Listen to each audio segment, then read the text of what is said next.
We all love to shop, and these days the newest styles and clothes are cheaper than ever.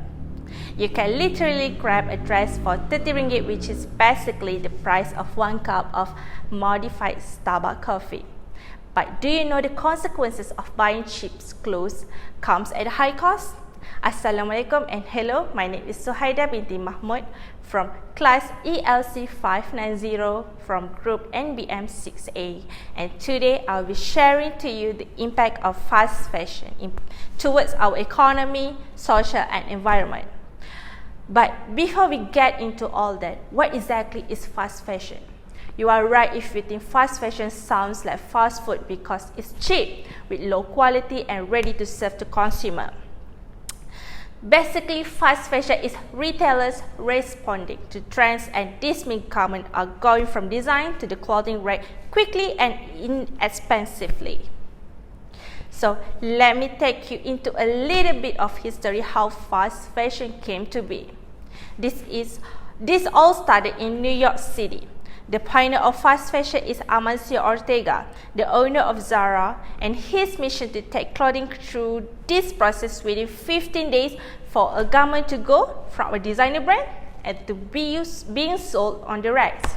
Between the early 90s and the 1950s, a great deal of clothing production was actually done in small homes and workshops until the 1960s, when young people in Europe started embracing cheap clothing, and this started really becoming a thing and expanding. Fast fashion began to infiltrate the American market, with retailers constantly changing out styles to follow the current trends. It leaves consumers to eager continue to shop and always want more, and this is all to sell more clothing. I know what does that actually mean, and that basically means that fast fashion just works on exploitative labor conditions, and it is destroying environment over the last few centuries as the world has changed. Our relationship to clothes has dramatically changed too. But because of high demand, fast fashion has become a huge economic impact in fashion industry. It's responsible for the recent growth and expected will grow more in the next 3 years. The apparel market is drastically growing faster than the global economy. Let me tell you why this is happening.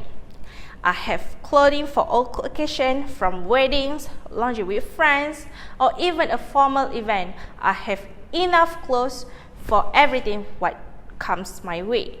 Realistically, if I periodically wash and ration properly, I will not need a new apparel for at least a decade. Yet none of this stopped me from shopping, and I believe so does everyone else. Clothes shopping is kind of therapy to some people. Like, who doesn't love shopping at H&M, Uniqlo, and Zara? Simply to explain, this tremendous development means that the average global consumer today purchases 1.5 times the amount of clothing that they did just 6 years ago.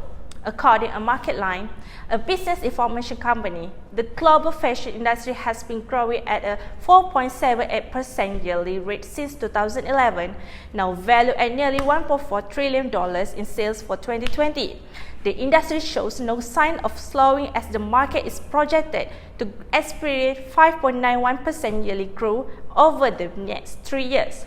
By 2030, the market size of fashion industry is expected to reach a massive profit, expected 1.65 trillion sales in US dollar worldwide, approximately 60% of increases in the market size. I know it sounds good to the economy, but is that good to the social and environment? Now, you know something about the impact of economy in fast fashion. Now let's take a look about the societal impact. To meet the demand of fast fashion, ever-changing window display fashion as we know, it has been increasingly reliant upon low-cost labor. Over the decades, the fashion industry has made an intentional choice to move its labor to low-income Asian countries like Bangladesh, China, and India. Furthermore, in most of the manufacturing countries like China, Bangladesh, and India, the minimum wage represents between half or fifth of the living wages.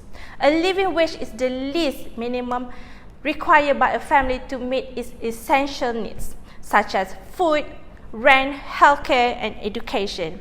In conclusion, this fast fashion industry brag about paying their staff 5 times less than what a person required to survive. At these countries also, it recruits mainly female factory workers because of Asian women's social and economic vulnerability. Currently, 1 in 6 humans on Earth works in the fashion industry. It's massive, and for the most part, those humans live in developing countries. But cheap labor comes at high cost. With globalization, the world's economy is becoming increasing. Common workers are often forced to work 14 to 16 hours a day, 7 days a week. During the peak season, they may work until 2 or 3 a.m. to meet the fashion brand's deadline. Their basic wages are so low that they cannot refuse overtime, aside from the fact that many will be fired if they refuse to work overtime. In some cases, overtime is not even paid at all. At the same time, companies like Forever 21 and H&M would provide jobs to workers in the developing world. It didn't work out exactly like that. Fast fashion companies have come under fire exploiting workers. This has meant everything from child labor to forcing workers to handle dangerous chemicals and being grossly underpaid for long hours without a break. In 2013, preventable structural failing causes a building in Bangladesh to collapse, totaling more than 1,123 garment workers who were trapped inside and injuring more than 2,500. The Rana Plaza disaster was the deadliest garment factory accident in history. Now let's focus on major consequences of fast fashion. The fashion industry is the second largest polluter in the world, just after the oil industry, and the environmental damage is increasing as the industry grows. Untreated hazardous waste from textile manufacturers is thrown directly into the river in most countries where clothes are made. Toxic chemicals such as lead, mercury, and arsenic, among others, discharged into the river. These are exceedingly hazardous to aquatic life as well as the health of the millions of humans who live along the river's bank. The contamination also makes its way to the sea, where it's finally spread all over the world. Another important source of water contamination is fertilizer used in cotton farming, which pollutes runoff and evaporation water significantly. While we now spend more than 3% of our annual income on clothing compared to about 10% that we have an absurd amount of clothing because of fast fashion. Means that clothing is disposable. Fashion is also terrible for the environment. Long story short, more clothing can be produced much more quickly at a fraction of the cost, resulting in a surplus of low-priced clothing building up in our landfills. To get a sense of the sheer volume of clothing we're talking here, let's do a quick rundown of fast fashion as environmental impact by the numbers. 150 billion the numbers of new garments produced each year. That's more than 20 garments per person on Earth. 2.5 billion the number of pounds of fabric waste removed from the water stream. According to the Council for Textile Recycling, 60% by which the amount of clothing we own has increased between 2000 to 2017. According to Greenpeace, 10% of global carbon emission happen to Earth. Is the fashion industry responsible? There is no question that fashion is contributing to the effects of climate change. While clothing is recycling, the amount of clothing produced has far outstripped our capacity to recycle it. Now we reach to the conclude out of the topic today. This is our planet. We need to have one standard for our planet, and that is that There is no one future, one planet. Then let's take care of what we have, because there is no replacement of our planet. So there is a lot of information, and I know that for a lot of you, this is just completely new, and this is because a lot of companies that have been involved in this are really big, and they are really good at covering up what they fall. And obviously, they are not going to talk about the negative thing what they are doing for our planet, and the negative thing that they are doing to the other people in the world. So maybe this is a shocker to you, and you are wondering, well, that I am going to do. I love H&M, Zara.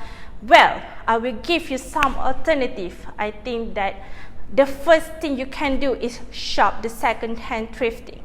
Thrifting is kind of huge market now. It is kind of trend to buy clothes from thrift shop. There is some amazing thrift shop. Another thing you can do, if you have to shop at H&M or you have to shop at Zara, it closely probably not going to last you that long, but you can try to take care of it, and when you are done with it, make sure you donate, and please do not throw it away. Another thing you can do is, if you are interested in shopping sustainably, I think that there is so amazing sustainable designer today. After I discover how bad the impact to the world, so I decided after this, I will buy a new clothes if necessary, or I can go to the thrift shop. I can do it, and so do you. Thank you for listening to me today and talking about fast fashion and what that means and what the implication of it. I hope you are learned a little bit, and I hope you can implement some of this insight in your personal life. Thank you.